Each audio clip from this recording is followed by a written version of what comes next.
We are about to start our class.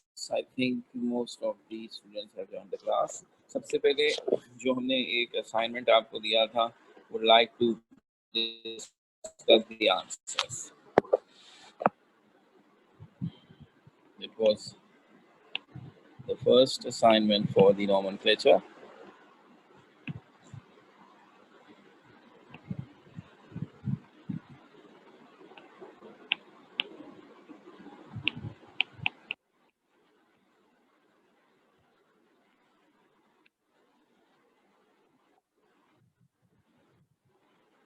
The first one was this.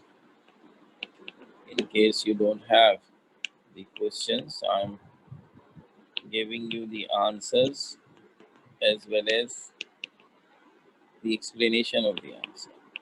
That was the structure number one, and the parent chain should be this, and this should be the branch.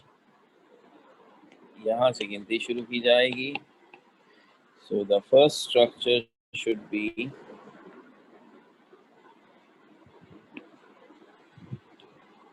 (3-methyl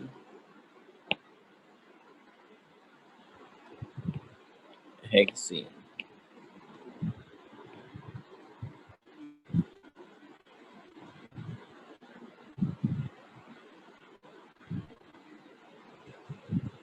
Number 2,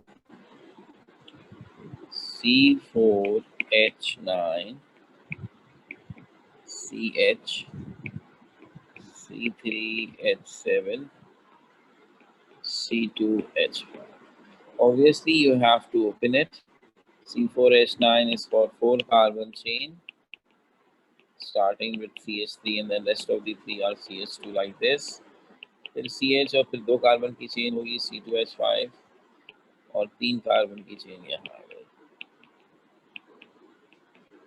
This is how it should be opened, or this is now the parent chain. So according to this chain, should start the numbering from there. The name becomes 4-ethyl octane.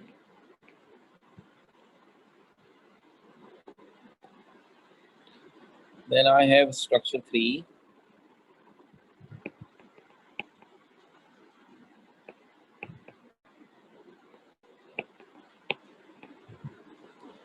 So जो कुछ भी ये लिखा हुआ था एक bracket में CH3 taken twice CH CH2, इसको ही हम दोबारा बनाएं like this. जहाँ बॉन्ड नहीं है वहाँ जाहिर बात है सिंगल बॉन्ड सपोज करेंगे और सबसे पहले इसे ओपन करें.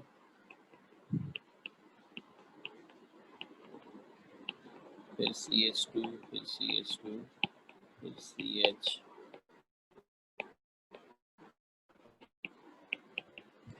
That is exactly the structure. ये parent chain, ये दोनों branches और नाम बन जाएगा. गिनती किसी भी कोने से शुरू करें एक ही बात है. 2,5-dimethyl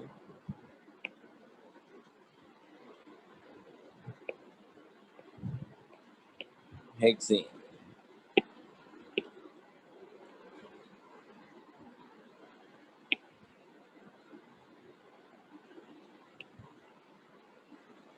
Structure 4.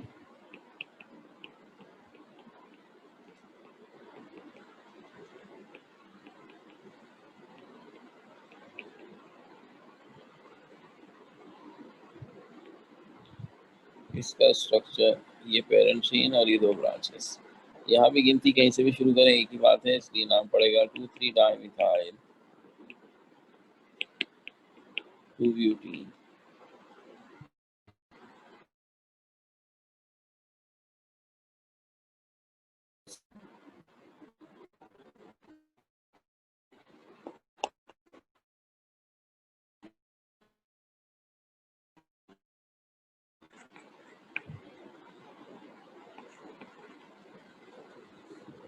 देखिए इसका हिसाब ये है कि आपको जो C2 मिला है इसका मतलब है दोनों के साथ ये 2 कार्बन है जो आप उसमें कम से कम सिंगल बॉन्ड तो बनाए हुए होंगे. तो अब जब ये दो हैं और इनके साथ 4 C2H5 लगे हैं, एक दो C2H5 एक कार्बन के साथ होंगे और दो C2H5 दूसरे कार्बन के साथ। और यहाँ असल इम्तिहान ये होगा आपका कि if there are 4 C2H5 obviously, तो फिर इसका मतलब ये निकलता है कि कार्बन और कार्बन के बीच में डबल बॉन्ड होना चाहिए, अदरवाइज तो दो कार्बन के साथ टोटल 6 चीज़ें अटैच होती हैं। तो यहाँ ये हिसाब जो हमने बनाया है स्ट्रक्चर, इसमें खास बात यही है कि जब आप ये देखें दो कार्बन है और उनके साथ 4 चीज़ें अटैच हैं, C2H5 4 दफ़ा, तो एक कार्बन के साथ दो होंगे, दूसरे कार्बन के साथ दो होंगे, तो अब कार्बन की वैलेंसी तो 4 करनी है। तो उसका एक ही तरीका है कि दोनों कार्बन जो C2 वाले दो कार्बन थे ये असल में आपस में डबल बॉन्ड बनाएंगे। उसके बाद दोनों कार्बन की दो वैलेंसी बचेंगी जिनके साथ आप C2H5 लगा देंगे। और अब आप इसे मज़ीद ऐसे लिख सकते हैं,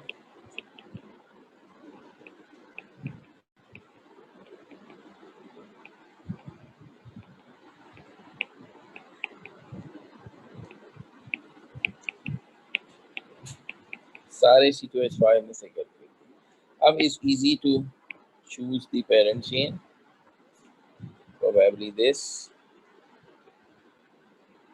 और ये ब्रांचेस हैं और गिनती किसी भी कोने से शुरू करें एक ही बात है, नाम बन जाएगा 3 4 डाइइथाइल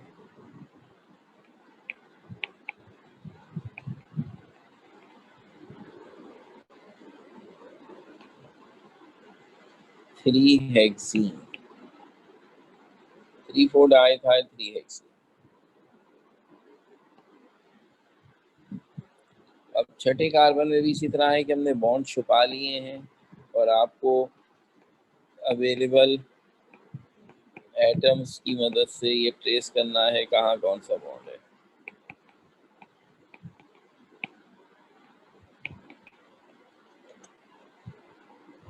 तो अगर मैं सब जगह पर सिंगल बॉन्ड के साथ चलूं और ये जो ब्रैकेट में CH3 है ये ब्रांच हो जाएगा लाइक दिस। तो अब सिर्फ मुझे नजर आ रहा है इन दो कार्बन के बीच में डबल बॉन्ड होगा और गिनती शुरू होगी उसी कोने से जहां से डबल बॉन्ड करीब पड़ रहा।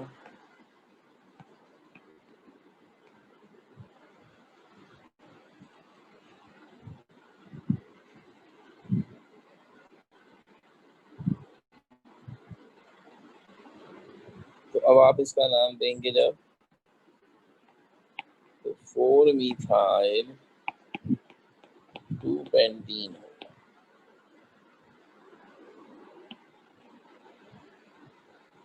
नंबर 7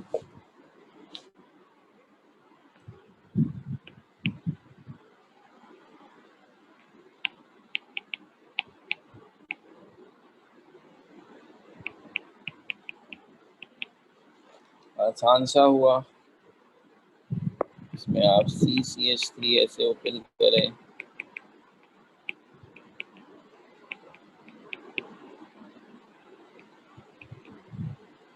जहां से ट्रिपल बॉन्ड करीब पड़ता है गिनती वहां से शुरू की गई।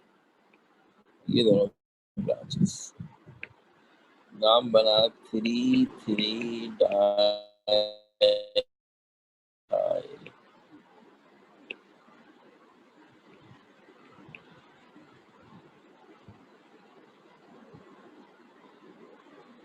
1 ब्यूटान। So 7 structures, 8।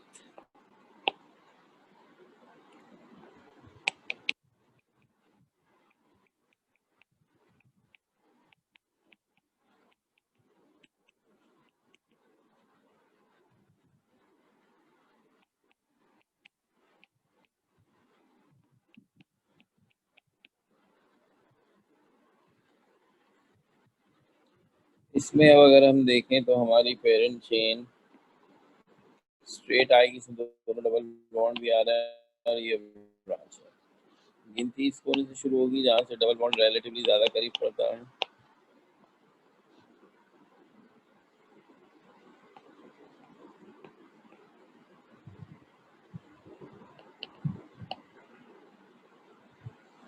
अब यहाँ पर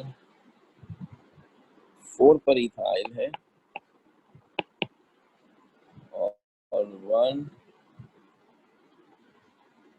और 5 पे दो जगह पे ट्रिपल बॉन्ड है, टोटल 7 कार्बन है। 1 5 हेप्टा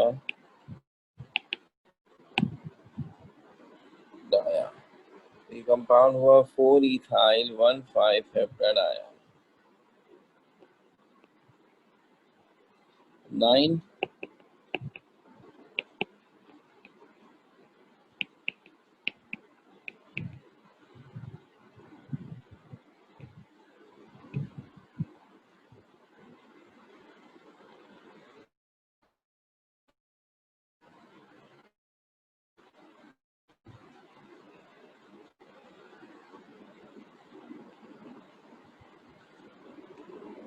तो पहले CH2 डबल बॉन्ड CH, फिर CH2 एक और CH2 और तो ये वो बॉन्ड्स मौजूद हैं और इत्तेफाक से दोनों अपनी अपनी जगह से कोने पर हैं, इसलिए गिनती शुरू होगी जहां से डबल बॉन्ड करीब पड़ता है। नाम लिखते वक्त 3 का तस्करा पहले होना है। टोटल 7 कार्बन है, तो ये हुआ 1 हेप्टीन 7, the last one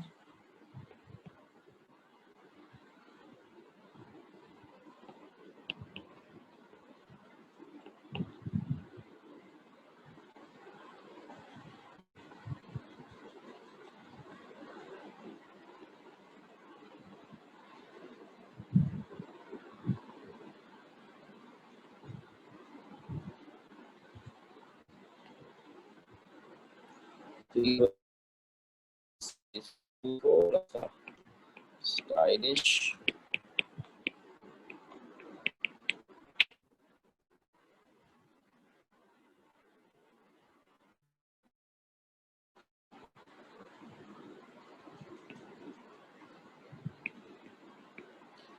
तो ये हमने ऊपर वाले स्ट्रक्चर में गलती से ट्रिपल बॉन्ड की पोजीशन 7 लिखी हुई थी और वो मुझे अंदाज़ा हो गया, जब मैंने देखा इतने सारे हाथ खड़े किए तो मुझे अंदाज़ा हो गया कि कहीं कोई काम खराब हो गया Bharat. It's now corrected, 1 हेप्टीन 6 9 is the correct name, जैसा कि नंबरिंग भी सजेस्ट कर रही है। जरा ये जो पेंसिल से लिखना भी ना जरा मुश्किल काम है, स्ट्रक्चर बनाना, पेंसिल फिसलती बहुत है, तो कभी टेढ़े मेढ़े स्ट्रक्चर बन रहे हैं, सारी तवज्जो इधर लगी हुई है बस।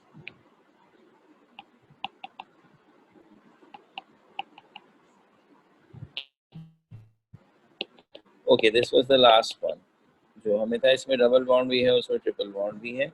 So my parent chain was this, जिसमें 7 कार्बन्स आएंगे और अब गिनती शुरू होगी, जाहिर सी बात है, उस कोने की तरफ से जहां से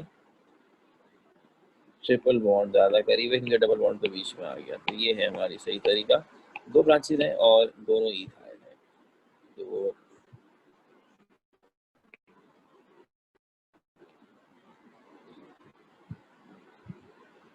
नाम बनेगा 4 5 डाई इथाइल 4 हेप्टीन 1 आई। सो ये अब तक जो कुछ हमने किया था जिसका ताल्लुक जाहिर सी बात है अल्केन अल्कीन अल्काइन तीनों से था, उसका पूरा समरी एक तरह से हो गई इन 10 स्ट्रक्चर्स। अब हमने वैसे तो अपनी रूटीन की क्लास में स्ट्रक्चर्स कोई 70 प्लस किए हुए हैं, लेकिन these are additional 10 just for the sake of practice. तो ये आपको हमने असाइनमेंट दिया था इस रिक्वेस्ट के साथ, you are not suppose to send it to me, आपको इसे मुझे भेजना नहीं था और ना ही मैंने ऐसा कहा था कि आप इसको चेक करेंगे। तो फिर भी कुछ बच्चों ने गलत फहमी में ऐसा कर दिया, तो मैंने इसीलिए उसका कोई रिप्लाई नहीं दिया, क्योंकि ये काम मैंने आपसे कहा था अगर ऐसा मैं करूँगा तो मेरे लिए बहुत ज़्यादा हो जाएगा, फिर दूसरी दफ़ा मैं असाइनमेंट ही नहीं दूँगा। तो अगर आप चाहते हैं कि आपको असाइनमेंट मिलते रहें तो ये ज़रूरी है कि इसको इसी अंदाज से टैकल किया जाए। 71 स्ट्रक्चर्स हमने किए जिसमें हमने ये सारी चीज़ें आपको समझाई थी और अब ये होगा। अब आप अपना सेल्फ टेस्ट लेंगे। गलती 3 तरह के हिसाब हो गए, किसी की गलती ही नहीं निकली, दैट्स एन एक्सीलेंट। गलती निकली लेकिन अब जब मैंने उससे समझाया तो उससे पता चल गया कि ओहो होता है, जैसे मैंने भी 6 को 7 बना दिया था, तो ऐसी मिस्टेक हो गई लैक ऑफ कंसंट्रेशन की वजह से, वो दूर हो गई। Well and good also. सिर्फ परेशानी वहाँ है जहाँ एक बच्चे की समझ में स्ट्रक्चर को एक्सप्लेन करने के बावजूद अगर नहीं आया तो इट मीन्स उसके बेसिक्स जो उसे अल्केन से पढ़ाए गए वहाँ मसला है, तो ये खतरनाक बात होगी और उसको खुसूसी तौर पर सारे स्ट्रक्चर से दोबारा प्रैक्टिस करने की ज़रूरत है। इससे पहले कि मामला बहुत बिगड़ जाए। तो हमने अब चौथी टाइप पर जाना है और ये कहलाते हैं कंपाउंड अल्काइल हैलाइड्स। ऑलरेडी हम ये इंट्रोडक्शन आपको दे चुके थे। हमने आपको बताया था कि अल्काइल हैलाइड्स जो हैं वो किसे कहते हैं, उनकी जनरल रिप्रेजेंटेशन, उनका जनरल फॉर्मूला, और खास तौर पर बात यहाँ आ गई थी इन IUPAC these compounds are called haloalkane। जैसा कि मैंने कहा कि ये ऐसे अल्केन हैं जिनमें से आप कम से कम एक हाइड्रोजन हटाकर उनकी जगह हेलोजन लगा देते हैं। तो नाम भी ऐसे ही देते हैं कि हम इनके नॉर्मल अल्केन के तौर पर नाम देते हैं और फिर जिस कार्बन पर हेलोजन लगा होगा उसे ऐसा ब्रांच डिक्लेयर कर देंगे, पोजीशन जरूरत होगी तो बता देंगे, लाइक दैट। आइए कोशिश करते हैं। तो सबसे पहला सबसे छोटा कंपाउंड जिसको हम हेलो अल्कीन कहें या अल्काइल हैलाइड्स कहें, वो ये होना चाहिए।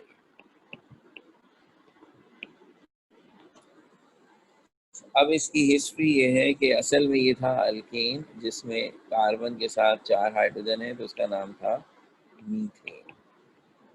अब गौर से सुनिएगा, मीथेन जब आपने इसे कहा था तो मीथ का मतलब था कार्बन, एक कार्बन, और एन का मतलब था कि वो सिंगल बॉन्ड बनाता है।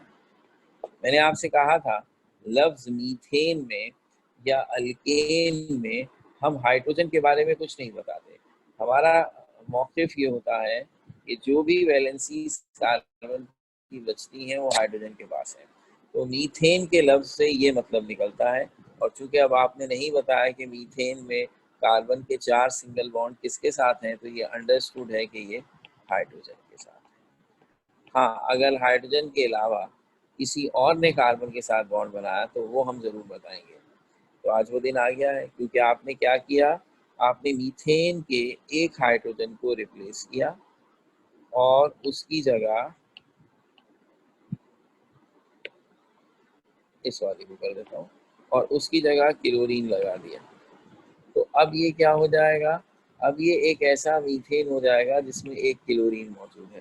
तो हम इसका नाम रखते हुए सबसे पहले हाइड्रोजन का तस्करा देंगे, क्लोरो। इसके साथ अटैच हुआ है क्लोरो मीथेन के साथ, तो ये नाम हो गया क्लोरोमीथेन। यानी हम इस कंपाउंड को, यानी इस CH3 को अल्केन कहेंगे, पेरेंट चेन। याद रहे, जो पेरेंट चेन होती है उसे अल्केन कहते हैं, जो ब्रांच होती है उसे अल्काइल कहते हैं। तो यहाँ पर CH3 is the parent chain with which chlorine as a branch is attached, तो नहीं हो गया क्लोरोमीथेन। तो जब ये नाम आपके सामने आएगा क्लोरोमीथेन, तो आप यही सोचेंगे कि मीथ का मतलब है एक कार्बन, एन का मतलब है 4 सिंगल बॉन्ड, क्लोरो का मतलब है उन 4 में से किसी एक जगह पे क्लोरीन है, and what about the rest of 3, वहाँ हाइड्रोजन है। जिसके बारे में आपको कुछ नहीं बताया जा रहा वहाँ हाइड्रोजन है। इसी तरह आगे एक स्टेप चलते हैं। अगर मेरे पास 2 कार्बन वाली चेन है और उसके साथ कोई हेल लग गया है, दैट हेल ब्रोमीन रखूंगा, ब्रोमो। किसके साथ अटैच हुआ है, 2 कार्बन की पेरेंट चेन जिनके बीच में सिंगल बॉन्ड है। 2 कार्बन का मतलब ईथ और सिंगल बॉन्ड का मतलब एन, तो ये नाम हो गया ब्रोमो इथेन। फिर आप एक स्टेप और आगे बढ़े। अब की दफा कार्बन की चेन में 3 कार्बन है, हेलोजन भी मैंने आयोडीन कर दिया। आपने कहा ओके, इस दफा आयोडो जो है वो प्रोपेन के साथ लगा हुआ है, हमने कहा होल्ड ऑन। जब तक एक कार्बन था मीथेन, कोई इशू नहीं था, दो कार्बन में भी कोई इशू नहीं हुआ। आपने कह दिया ब्रोमो इथेन, दो ही तो कार्बन है, एक लेफ्ट कॉर्नर पर एक राइट पर, किसी के साथ भी लग जाए कोई बात नहीं। लेकिन जब तीन कार्बन हो जाते हैं तो अब एक इशू ये आता है कि आपने इसे आयोडो प्रोपेन कह दिया तो मैंने समझा प्रोपेन के साथ आयोडीन लगा हुआ है। अगर किसी ने आपके सामने ऐसे बना दिया तो आप तो इसको भी आयोडो प्रोपेन ही कहेंगे, क्योंकि आयोडीन हैलोजन है और वो तीन कार्बन वाले प्रोपेन के साथ लगा हुआ है। लेकिन इन दोनों का फर्क आपको नजर आ रहा है कि जो आयोडीन है उसकी पोजीशन अलग है, एक में वो कोने वाले कार्बन के साथ है, एक में वो बीच वाले कार्बन के साथ है। तो हमारा मैसेज ये आ गया कि जब हमें ये लगे कि बगैर पोजीशन बताए हम अपने कंपाउंड को डिस्क्राइब नहीं कर पा रहे तो हमें पोजीशन बतानी पड़ती है। तो यहाँ नजर आ रहा है मीथेन और इथेन में ये प्रॉब्लम ही नहीं था, भाई मीथेन में तो है ही एक कार्बन, तो ये बताने की क्या जरूरत है कि हैलोजन किसके साथ लगा है, उसी एक कार्बन के साथ लगा होगा।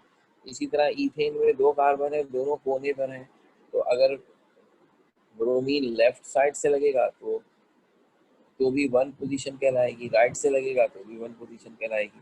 इसलिए पोजीशन बताने का मामला हैलोजन वाले केस में कम से कम तीन कार्बन से शुरू होता है, और इस हिसाब से गिनती आप हमेशा उस कोने से शुरू करेंगे जिसके साथ आयोडीन अटैच है या जिससे आयोडीन करीब है। तो गिनती कार्बन की करनी है, हैलोजन की नहीं करनी। Halogen is a branch. So आपने देखा ये ब्रांच जिस कार्बन के साथ लगी है वो राइट साइड वाला कार्बन है, इसलिए गिनती वहीं से शुरू कर दी और ये कंपाउंड बन गया वन आयोडो प्रोपेन। और जब ये बीच में आया है तो अब आप लेफ्ट या राइट कहीं से भी गिनती शुरू करें, आयोडीन की पोजीशन आएगी 2, तो फिर ये नीचे वाला कंपाउंड हो जाएगा 2 आयोडो। इस तरह पता ही चला कि हम दोबारा समझिए अल्केन्स को पढ़ रहे हैं। बस फर्क ये है कि जिस तरह पहली दफ़ा अल्केन्स पढ़ा था तो वो simple methane, ethane, propane, butane, pentane, hexane, heptane ऐसे 10 तक चले गए थे आप। अब बस फर्क ये है कि मैं वो मीथेन से डेकेन तक जाते हुए हर स्ट्रक्चर में किसी एक हाइड्रोजन को हटाकर उसकी जगह हेलोजन लगा दूंगा। आप मुझे बताएंगे वो हेलोजन कौन सा है और किस कार्बन पे लगा हुआ है। That's it. तो अब ये मीथेन के साथ एक क्लोरीन लगा दिया, इथेन के साथ, यहाँ तक तो मामला शराफत का रहा कि पोजीशन बताए बगैर भी पता चल गया। प्रोपेन से पोजीशन बतानी जरूरी हो गई है। तो अब अगर मैं ऐसी ही और एग्जांपल करूं ताकि सिचुएशन और क्लियर हो जाए, तो अब अगर आपके सामने ऐसे स्ट्रक्चर बनाया जाए, मामला बड़ा आसान है क्योंकि अब आपको नजर आ रहा है क्लोरीन हमारी ब्रांच है और rest of the 4 carbon are in straight chain, उनकी पेरेंट चेन बन गई और ये ब्रांच बन गया। क्लोरीन ब्रांच को क्लोरो कहते हैं, इस कार्बन के साथ लगी हुई है जहां से ये क्लोरीन करीब पड़ रही है। तो इसका मतलब ये हुआ कि the name of the compound should B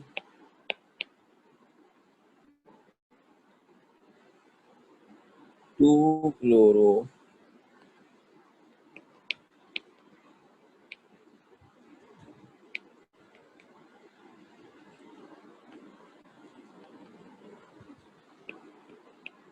butane. तो इसी तरह कुछ अब आपके जिम्मे लगा रहा हूँ स्ट्रेट स्ट्रेट अभी फिलहाल, बिल्कुल मुश्किल नहीं, सिर्फ आपका काम है कि गिनिए कौन सा अल्केन है और उस अल्केन के किस कार्बन के साथ कौन सा हेलोजन लगा हुआ है।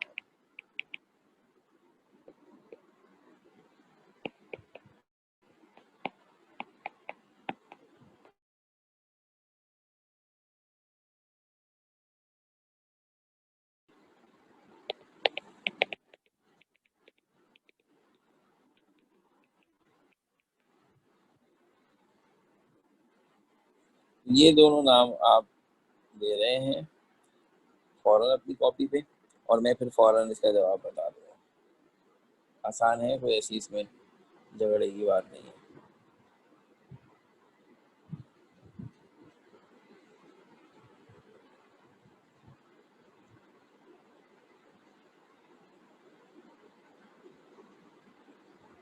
So 77 में बस आपका काम ये हुआ कि आपने देखा देयर आर 7 कार्बन चेन और गिनती राइट साइड से ज़्यादा मुनासिब है कि ब्रोमीन वहाँ से ज़्यादा करीब लग रहा है।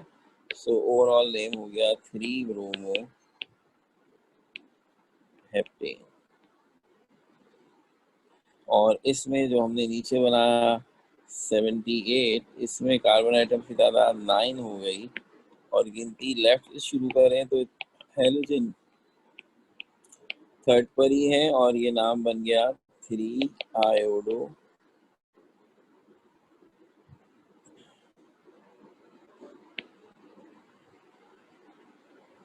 नॉनेन।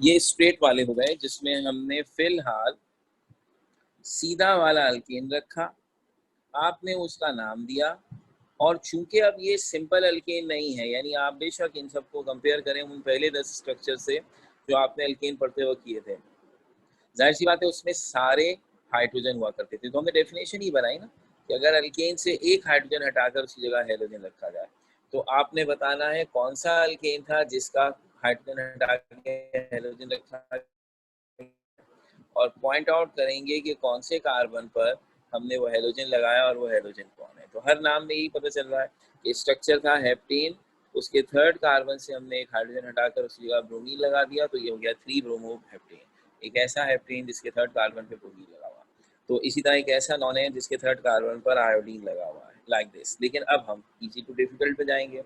अब ना सिर्फ ये केस होगा कि अगर अल्केन्स जो हैं वो सिंपल स्ट्रेट चेन की जगह ब्रांचेस वाले हों, यानी उनमें अपनी ब्रांचेस मिथाइल इथाइल वाली भी आती हों, तब क्या सिचुएशन होगी। फिर यकीनन ये वाला भी खेल होगा कि हेलोजन एक से ज़्यादा आ जाए। फिर यकीनन ये वाला भी खेल होगा कि आपका कंपाउंड अल्केन नहीं बल्कि अल्कीन हो, उसमें से हाइड्रोजन हटा लिया जाए, अल्काइन हो। ये सारे केसेस यानी अब तक जितने 71 स्ट्रक्चर्स में आपने अल्केन अल्कीन अल्काइंस पढ़े थे, मैं उन सबको रिपीट करूंगा। और रिपीट करने में क्या चेंजेस होगी कि now they will be with halogens, ये हैलोजन के साथ होंगे। तो ये वो केसेस हैं जो हमारा इंतजार कर रहे हैं। तो 79 में हम पहला ब्रांच्ड अल्काइल हैलाइड लाना चाह रहे हैं। तो एक हैंड रेज हुआ है, पहले ये पूछने। जी हर्षिता क्या कहना चाह रही हैं? मैंने आपको अनम्यूट कर दिया बेटा। सर जैसे आपने ये 74 में 1 आयोडोप्रोपेन नाम दिया था, ऐसा हम 73 में नहीं दे सकते? 73 में क्या स्ट्रक्चर है सर 73 में ब्रोमो इथेन का स्ट्रक्चर है। तो आप उसमें क्या पोजीशन देना चाह रहे हैं बेटा? सर जैसे 1 ब्रोमो इथेन दे दे नाम तो। वही तो मैं पूछ रहा हूँ, अगर मैं 1 ना बताऊं तो मुझे कोई कंफ्यूजन हो रही है। इसमें तो दोनों कार्बन ही 1 है ना। अगर ब्रोमीन राइट पे लगेगा तो भी 1 कहलाएगा, लेफ्ट पे लगेगा तो गिनती लेफ्ट से शुरू हो जाएगी तो भी 1 कहलाएगा। तो यहाँ तो पोजीशन देने या ना देने से कोई फर्क ही नहीं पड़ रहा है, क्योंकि ब्रोमीन के पास कोई और ऑप्शन ही नहीं है। दोनों सूरतों में वो कोने पर है और कोना 1 कहलाएगा। इसलिए जहाँ हमें ज़रूरत ना हो वहाँ अननेसेसरी अपना नाम क्यों बढ़ाएं। जैसे मिसाल के तौर पर इसी तरह फिर आप कहें कि हम क्लोरोमीथेन भी कहते हैं, 1 क्लोरोमीथेन एक ही कार्बन है।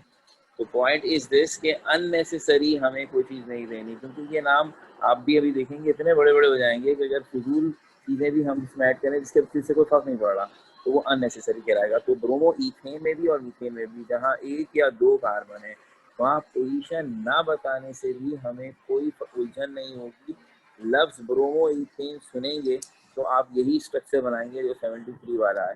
आपको ये प्रॉब्लम नहीं आएगी कि ब्रोमीन कहाँ लगाना है, क्योंकि लेफ्ट और राइट से तो कोई फर्क नहीं पड़ता। लेकिन 74 75 में झगड़ा है। अगर आपने सिर्फ आयोडोप्रोपेन लिख दिया तो जब आप आयोडोप्रोपेन का नाम देखकर स्ट्रक्चर बनाएंगे तो आपको ये प्रॉब्लम आएगी कि मैं आयोडीन कोने पे लगाऊं या बीच में लगाऊं। ये उसी सूरत में दूर हो सकता है जब हम पॉइंट आउट करें कि what is the position of iodine. ठीक है, तो इसका मतलब मैसेज ये हुआ कि जहाँ ज़रूरत होगी सिर्फ वहीं पोजीशन बतानी है, जहाँ ज़रूरत नहीं होगी वहाँ पोजीशन नहीं बतानी है। 100%। ठीक हो गई बात? Okay, let's have a look with the branched. अब थोड़े से एडवांस वाले काम करें। तो हियर आई हैव, अब मेरा काम इस लिहाज से थोड़ा ज़्यादा हो रहा है कि जो अल्केन की अपनी ब्रांचेस होती थी, मिथाइल वगैरह, वो भी होंगी और हेलोजन भी होंगे। तो ये रहा स्ट्रक्चर। तो सबसे पहले तो चेन ऐसी पिक की जाएगी, which is the longest continuous chain. जाहिर सी बात याद रखिएगा, चेन कार्बन की है, हेलोजन ब्रांच है, वो चेन में नहीं आएगा। अलबत्ता हमारी कोशिश ये होती है, जैसे पहले भी थी, कि जिस कार्बन ने क्लोरीन या हेलोजन को अपने साथ अटैच किया हुआ है इस कंपाउंड में, वो ये वाला कार्बन है जिसके साथ क्लोरीन लगा हुआ है। ये समझो वीआईपी कार्बन हो गया। आपकी पेरेंट चेन में इस कार्बन का होना जरूरी है, ठीक है? तो अब आप ऐसी लॉन्गेस्ट कार्बन चेन चुनिए, ऐसे हाइड्रोजन वाला कार्बन जरूर आएगा। तो वो नजर आ रही है कि कोई इतनी मुश्किल नहीं, सीधी। ये सब में ये लॉन्गेस्ट भी हो, कार्बन भी आ गया। हाँ, इट इज एन हेक्सेन, ठीक है? अब इस हेक्सेन के साथ दो ब्रांचेस हैं, क्लोरीन और एक नॉर्मल मिथाइल CH3। अब गिनती कहाँ से करें, यानी किसको? ये देखें कि जहाँ पे मिथाइल करीब पड़ रहा है, या ये देखें है करीब पड़ रहा है, या ये देखें दोनों में से जो भी पड़ रहा है। अब यहाँ हमने लेवल्स बनाए हुए हैं। हाई प्रायोरिटी ग्रुप है halogen.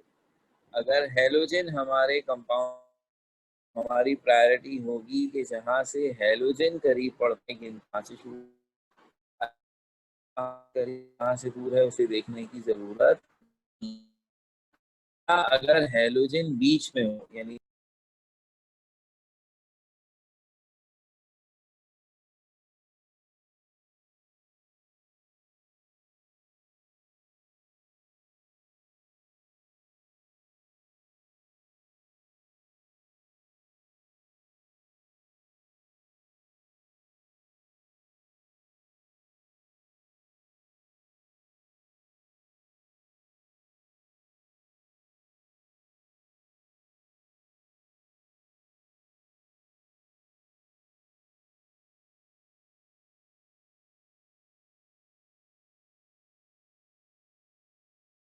okay, that was a little interruption from the net.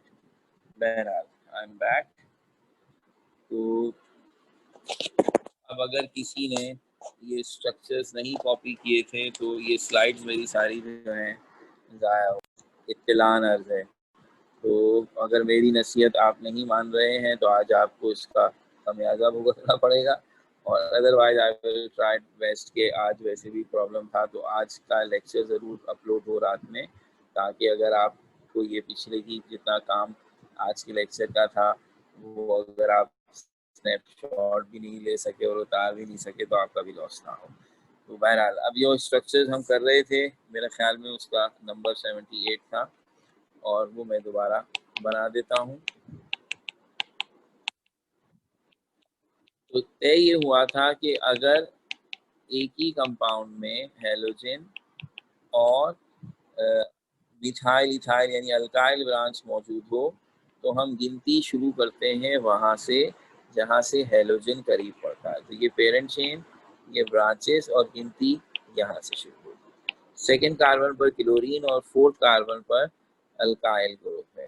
तो अब एक जहन में रहेगी बात, अब पहले कौन सी ब्रांच के बारे में लिखें, क्लोरीन या मिथाइल? तो इसका रूल तो पहले ही तय हो चुका, और वो है अल्फाबेटिकल ऑर्डर। ये थ्रू आउट दी नॉमेनक्लेचर रहेगा कि ब्रांचेस जितनी भी आती जाएंगी उन्हें अल्फाबेटिकल ऑर्डर में लिखेंगे। हाँ, गिनती किसकी तरफ से शुरू करें ये हम बार बार नए नए चीज़ों के साथ इसे अपग्रेड करते जाएंगे। तो फिलहाल नाम बन गया 2 क्लोरो, क्योंकि क्लोरीन सी से शुरू होता है, उसका तस्करा पहले। 4 methyl hexane, 2 chloro 4 methyl hexane. अब इसी तरह आपके जिम्मे डाल देते हैं, आसान सा हिसाब किताब।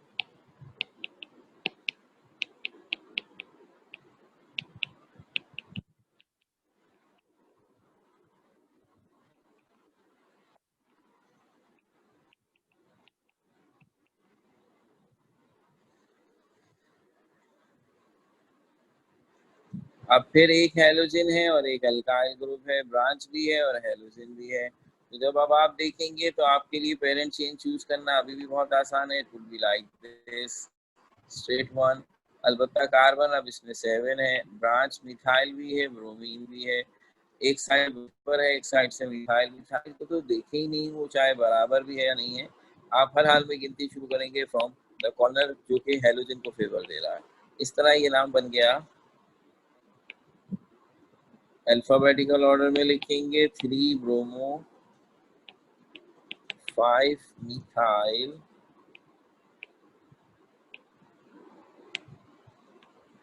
हेप्टेन।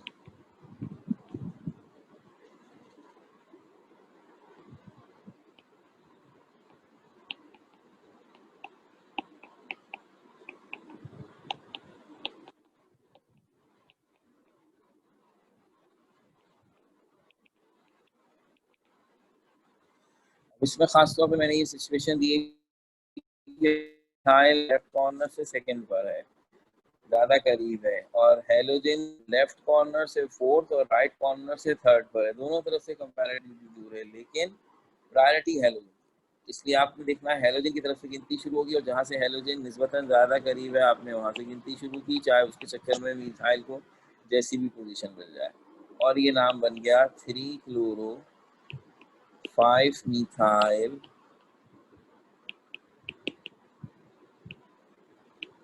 हेक्सेन। सो ये हमने सिंपल अल्काइल हैलाइड्स आप तक पहुंचाए, जिसमें पहले हमने स्ट्रेट चेन रखा और हैलोजन रखा, फिर हमने सिंपल ब्रांच, एक ब्रांच है और एक हैलोजन है। अब ब्रांचेस भी ज़्यादा हो सकती हैं, हैलोजन भी ज़्यादा हो सकते हैं, डजंट मैटर।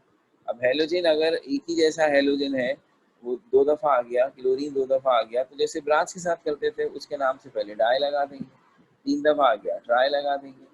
गिनती का हिसाब ये होगा कि हमारी पहली प्रायोरिटी होगी जहाँ से हैलोजन ओवरऑल ज़्यादा करीब हो जाए, और अगर हैलोजन दोनों तरफ से एक जैसी पोजीशन पर पड़ रहे हो तब हम देखेंगे मिथाइल कहाँ से या अल्काइल ब्रांच कहाँ से करीब पड़ी। तो 81 में हमारे पास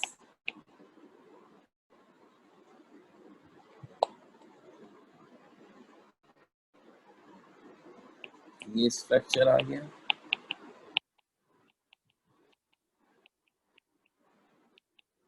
स्ट्रेट चेन 5 कार्बन वाला कंपाउंड है, जिसमें 2 जगह पे हैलोजन है।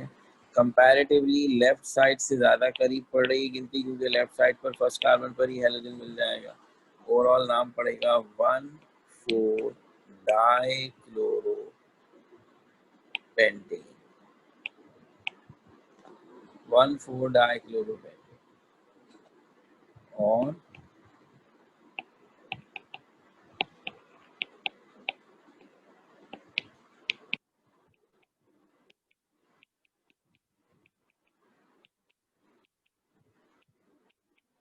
ये है एक और, तो घबराए बगैर और जल्दबाजी के बगैर पेरेंट चेन ऐसे हो, ये कोने वाले को मिथाइल मत बना दीजिएगा, ये पेरेंट चेन में खुद ब खुद आ सकता है।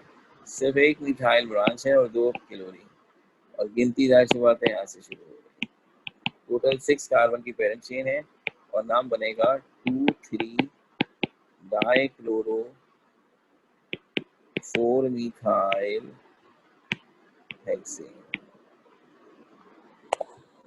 तो अब इसमें मजीद वैरायटी भी लाएंगे, खास तौर पर ये कि हैलोजन्स के साथ डबल और ट्रिपल बॉन्ड भी होंगे। तो ये इसकी मजीद एग्जाम्पल यहाँ से कंटिन्यू रहेंगी। जो मैंने आपसे कहा आपको ये हर हाल में सब साथ साथ कॉपी कर लेना चाहिए। बहरहाल मैं फिर भी स्लाइड शेयर तो करता हूँ, तो अब वो इंटरप्शन की वजह से पिछली स्लाइड्स मिस हुई हैं, तो वो आज हम इस लेक्चर को अपलोड कर देंगे यूट्यूब पर, तो आपको वहाँ से भी मिल जाएगी। और अगर आपने कॉपी किया था तो एक दूसरे से शेयर कर दें, ग्रुप में कर दें तस्वीर शेयर, ताकि बाकियों का भी भला हो जाए। ये जो आखिरी 2 स्लाइड्स थी इस इंटरप्शन के बाद, यहाँ से ये आपके ग्रुप में मैं अभी शेयर कर दूँगा। ठीक हो गई बात? Thank you very much.